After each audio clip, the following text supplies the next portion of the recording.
When Trump publicly called Canada a dependent economy, something surprising happened. He claimed America subsidizes Canada by $200 billion every single year. He referred to Justin Trudeau as the governor of the 51st state. He posted maps on Truth Social showing Canada absorbed into the United States. Washington laughed.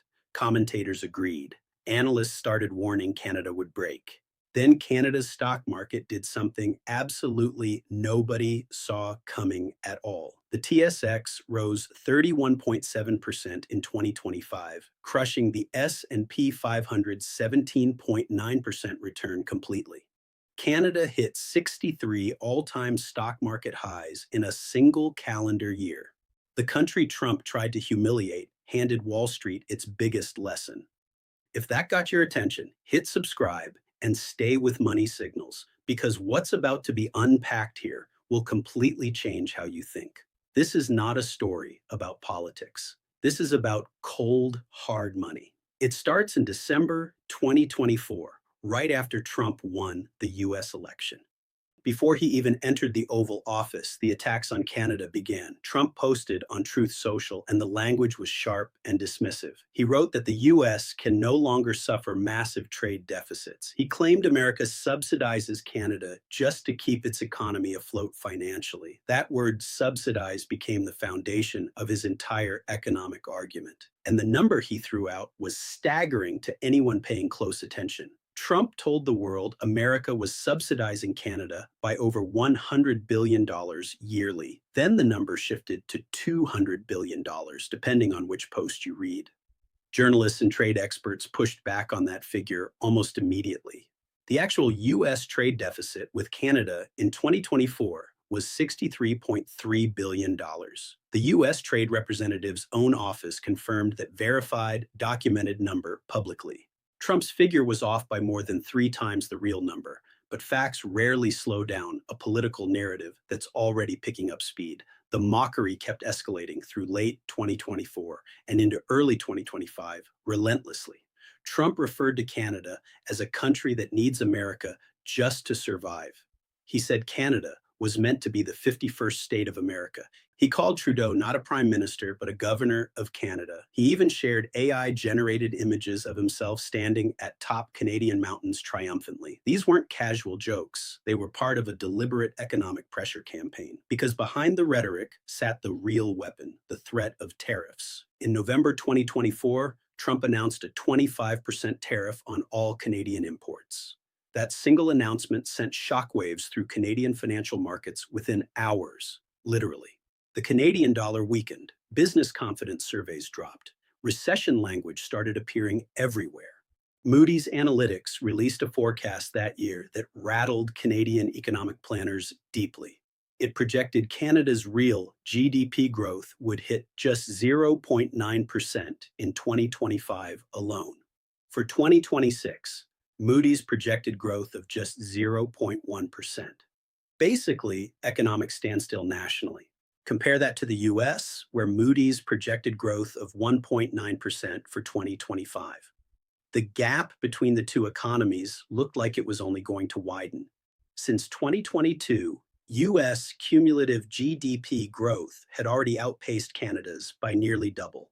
The US had grown 6.7% cumulatively, while Canada managed only 3.6% over that same period.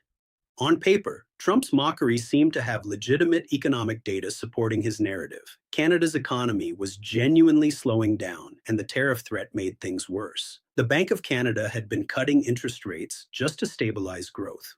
By early 2025, the benchmark rate had fallen to 2.25%, a multi-year low.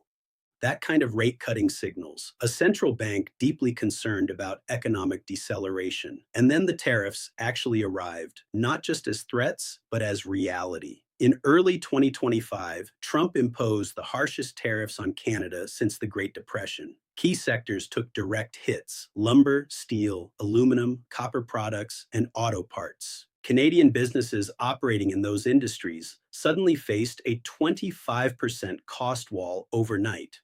The S&P TSX composite index dropped sharply when the full tariff weight became clear.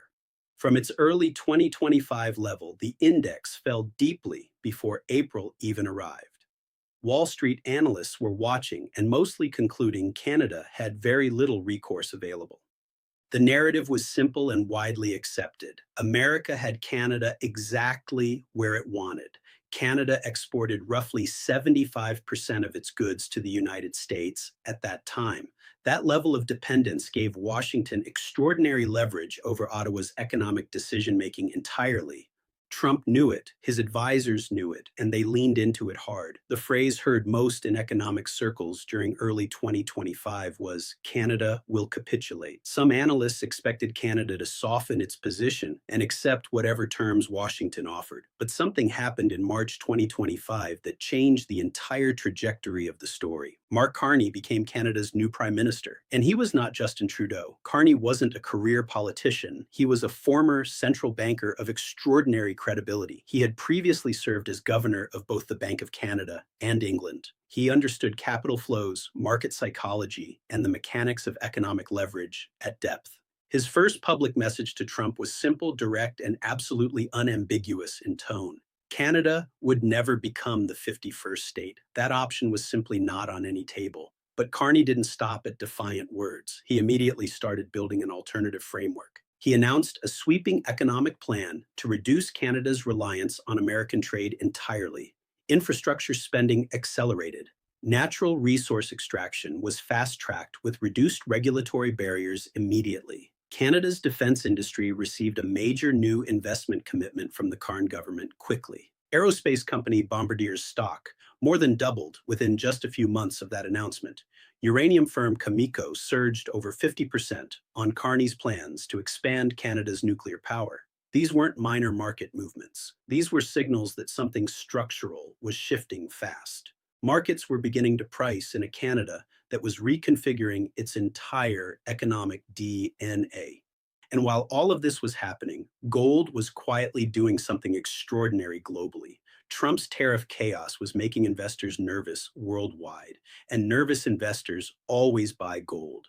Gold prices surged roughly 30% in 2025 as global uncertainty reached historic levels consistently. Canada's TSX happens to have one of the highest concentrations of gold mining stocks anywhere. The materials sector, which is heavily gold weighted, accounts for roughly 18% of the entire TSX. When gold runs, the TSX runs. And in 2025, gold ran harder than anyone expected. Agnico Eagle Mines, one of Canada's largest gold producers, saw its margins exploding upward fast.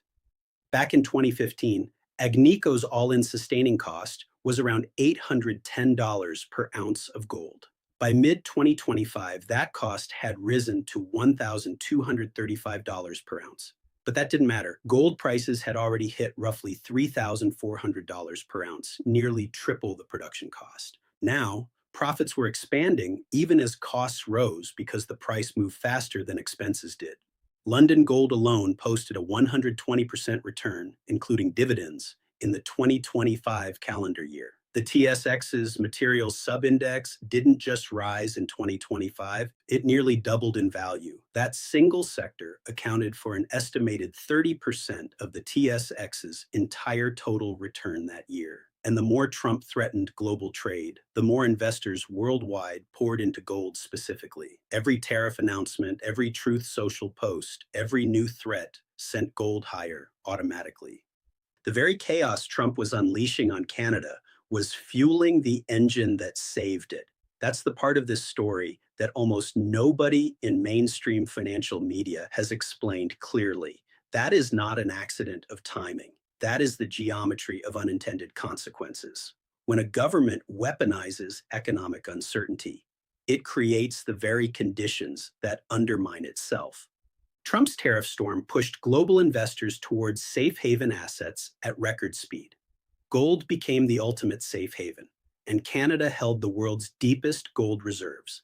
So every tariff threat Washington made essentially pumped fuel into Canada's biggest growth engine directly. The more aggressive the rhetoric, the higher gold climbed, the stronger the TSX became. JP Morgan Asset Management's global market strategist called Canada's market a very high-quality market publicly. That's not polite language. Coming from Wall Street, that is a serious endorsement. The TSX's financial sector, which makes up over 36% of the entire index, surged. Canada's six major banks posted earnings that exceeded forecasts by roughly 2% across the board. The Bank of Canada had been cutting rates aggressively, and banks were quietly benefiting enormously. Lower rates reduced funding costs, loan demand held, margins expanded in a favorable rate environment. By December 2025, Canadian banks were reporting their strongest profit growth in several quarters running. RBC, TD, Scotiabank, all reporting results that caught even optimistic analysts slightly off guard. The financials subindex of the TSX rose roughly 40% over the full 2025 calendar year.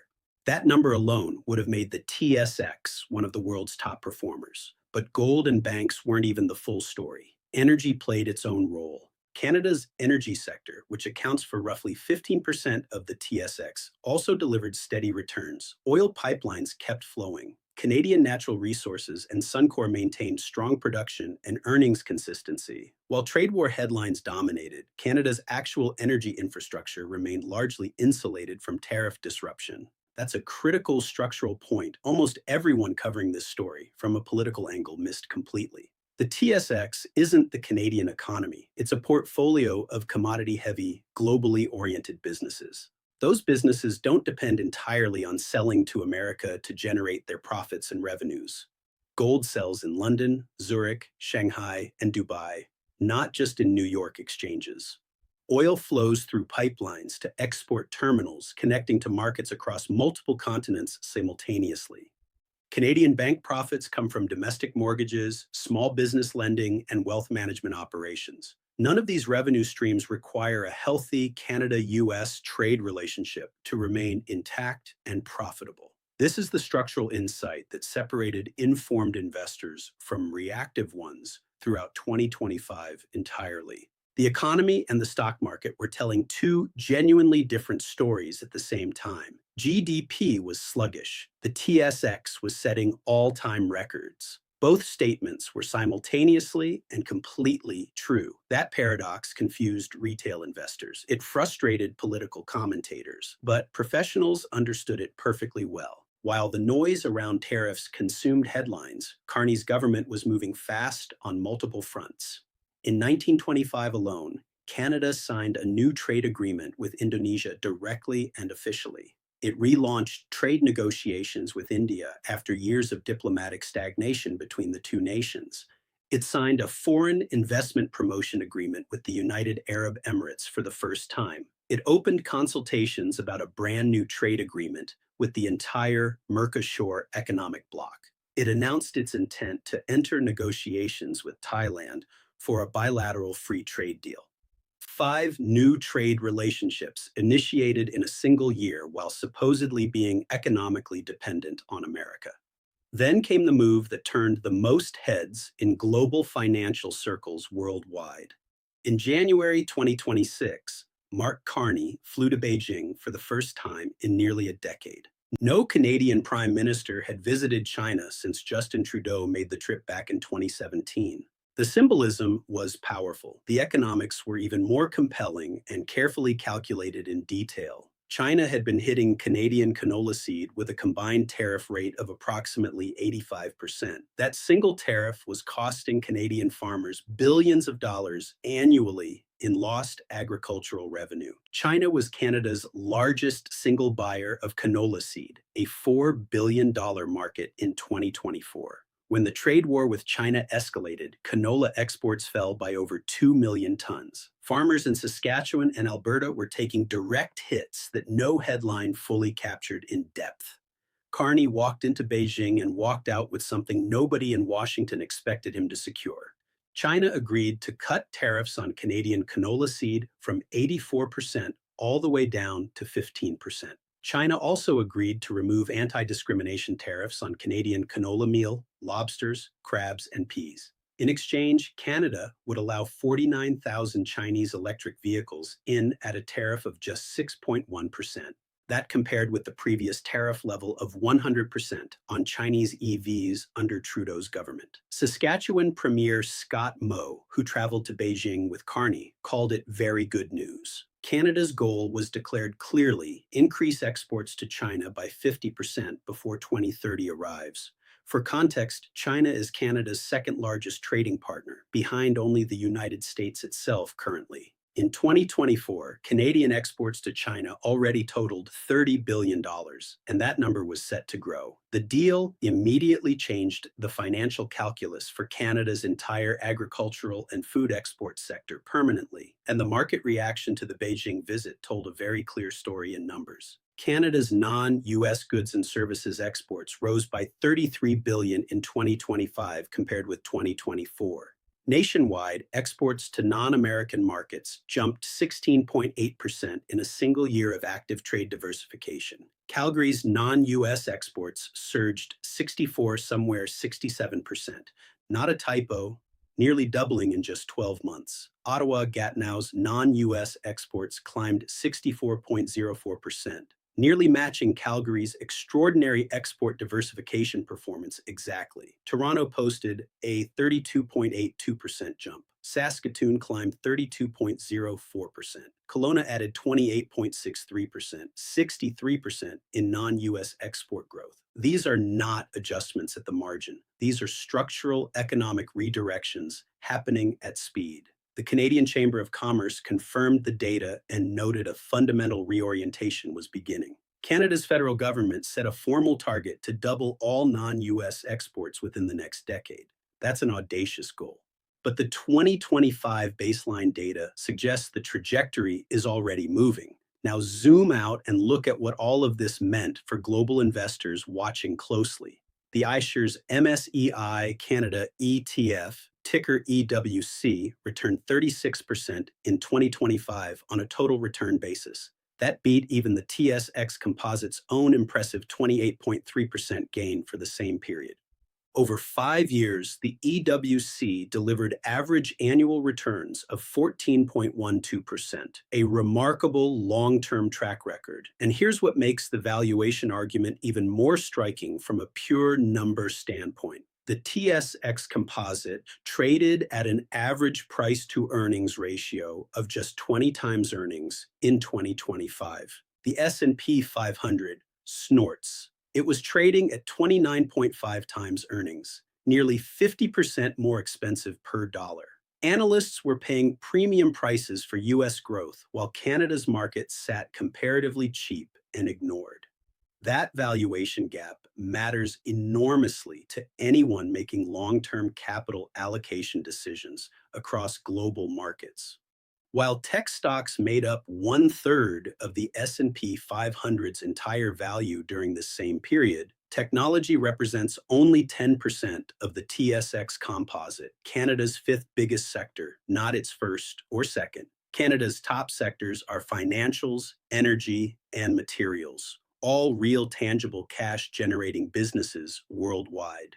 No speculative AI multiples, no hopes and dreams valuations baked into earnings models for decadal-long payoffs. Just banks collecting interest, miners selling gold at $3,400 an ounce, and pipelines flowing consistently. JP Morgan's strategist described it plainly. Solid earnings and strong labor data propelled the exchange upward. There was nothing mysterious or miraculous about the TSX's outperformance once you understood its actual structure.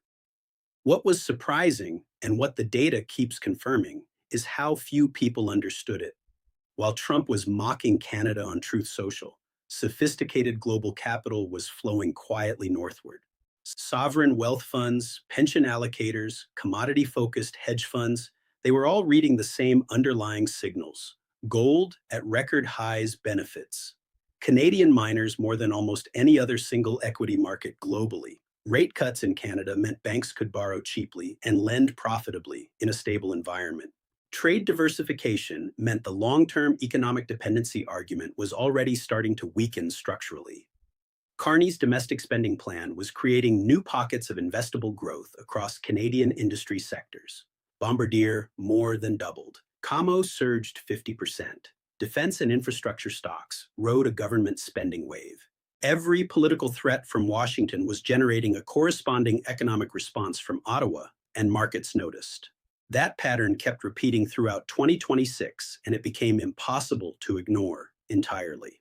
In June 2026, Statistics Canada released GDP data that stopped a lot of people cold. Real GDP had fallen 0.1% on an annualized basis in the first quarter of 2026. That followed a revised 1.0% annualized decline in the fourth quarter of 2025, two consecutive quarters of negative GDP growth, the textbook definition of a technical recession. The last time Canada recorded two such back-to-back contractions was during CO19 in 2020. Trump spotted the Bloomberg article within hours and posted a two-word response on Truth Social, 51st state. That was the entire post. Nothing more, nothing less, nothing nuanced.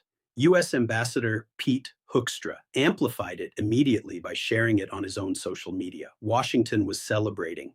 The narrative seemed confirmed. Canada was weak, dependent, and economically struggling deeply. But here's what that celebration missed, and it missed it badly in real time. On a raw quarter-over-quarter basis, GDP in Q1 2026 was essentially flat, not collapsing. Canada's Bank of Canada Senior Deputy Governor Carolyn Rogers publicly cautioned against overreading the number. She told a parliamentary committee that GDP met one definition, but warned against treating it definitively. The household saving rate at 3.5% was its lowest since Q1 2004. People were spending. Household consumption actually rose 0.4% in Q1. Hardly the behavior of a collapsing economy. Ontario Premier Doug Ford fired back at Trump's post with a striking statistical counterpunch immediately. He stated that in April, Ontario created 680% more jobs than the U.S. adjusted for population. That number was real. About 42,000 Ontario jobs added against U.S. non-farm payrolls of 115,000. Ontario created more jobs per capita in 1 month than America's entire labor market combined. And Prime Minister Carney described Trump as an exceptionally active user of social media and moved on. He didn't panic. He didn't call an emergency session. He gave the Post 4 words. That column read the situation more accurately than almost any political commentary published that week. Because while Trump was posting 51st State, the TSX did something extraordinary and immediate. On July 21st, 2026, the TSX rose more than 400 points despite escalating U.S. trade tensions. On July 22, 2026, the TSX hit a fresh all-time record high of 35 stars and 285 points. That came directly after Trump signed executive orders imposing 50% tariffs on a range of Canadian goods. Not a market panic, not a flight of capital, a record high. On the very same week, Global Asset Management's chief investment officer called markets still chugging along on that Wednesday afternoon. Gold was trading at $4,150's $90 an ounce, a level that would have been unthinkable years earlier. The TSX materials sector, fueled entirely by gold and mining, was doing the heavy lifting again. Trump invoked Section 338 of the Tariff Act of 1930 for the new 50% tariffs. It was the first known use of that specific law in nearly a century of existence. Products targeted included wine, cement, ice hockey gear, dairy, furniture, fishing rods, seeds, and wigs. The tariff language was maximally aggressive. The market reaction was almost completely indifferent to the aggression. One market strategist put it plainly. The 50% tariff covered roughly 5% of total Canada-US trade. The headline number was designed to shock. The actual economic impact was far more contained structurally, and global gold prices surging past $4,000 an ounce completely overshadowed the tariff math for investors. By July 24, 2026, the TSX Composite sat at 35,391 points, up 28.72% year over year. That figure was published just 3 days ago as of the date this was researched and recorded. Canada was simultaneously in a technical recession and sitting near an all-time stock market high. That paradox defines exactly what financial markets are and what political narratives are not. Markets don't care about the mockery. Markets price future cash flows, commodity values, and real earnings. And every single one of those metrics was telling a completely different story than Trump's Truth Social feed. Canada's gold miners were printing profits at $4,000 gold. Banks were collecting interest on mortgages. Pipelines were flowing. Defense stocks were rising on Carney's infrastructure spending. Canola was finding new buyers in China. The trade architecture of the entire Canadian economy was being systematically rebuilt during this same period. New deals with Indonesia, UAE, India, Mercosur, Thailand, all being pursued simultaneously and at pace. Non-US exports up $33 billion. Calgary's alternative trade flows nearly doubling in a single year alone. Canada was doing in 18 months what usually takes a decade of deliberate economic repositioning nationally. Now step back and look at the full picture from a purely analytical investing standpoint. Clearly, an investor who believed Trump's narrative about Canada in December 2024 would have made a very costly mistake. An investor who looked at the TSX's sector composition and followed the data had a completely different 2025. The iShares MSEI Canada ETF returned 36% in 2025, while the S&P 500 returned 16.4%. That's not a minor performance gap. That is almost 20 percentage points of missed opportunity per dollar. Every percentage point of that gap represents capital that flowed away from narrative and toward actual structure. The lesson for anyone managing money at any level is the same and always has been. Political language moves fast. Economic structure moves slowly. The market price is structure, not language over time. Trump's $200 billion subsidy claim was factually wrong, off by more than 3 times verified data. The actual U.S. trade deficit with Canada in 2024 was $63.3 billion, confirmed by official U.S. trade data. But even that real number doesn't tell you where money should go. The TSX composition does. Financials at 36% of the index, materials at 18%, energy at 15%. That is the real story. Those 3 sectors combined account for nearly 70% of everything moving the Toronto Stock Exchange daily. None of those 3 sectors depends primarily on the US-Canada bilateral relationship for its profitability. Gold sells globally, oil flows globally, banks lend domestically. That's structural independence hiding in plain sight. It was there in 2024. It was there in 2025. It's sitting at 35,000 points right now. The investors who found it early weren't lucky. They were simply reading the data instead of the tweets. What this entire story reveals about modern markets is something worth sitting with for a long moment. When geopolitical pressure intensifies, it creates fear. Fear creates selling. Selling creates opportunity for those paying attention. The irony is that Trump's relentless focus on Canada created one of the most visible value signals of the decade. Every threat he made was another arrow pointing directly at Canadian commodities, gold especially for any informed investor. Every 51st state has posed inadvertently a billboard advertising undervalued Canadian equities to the global market.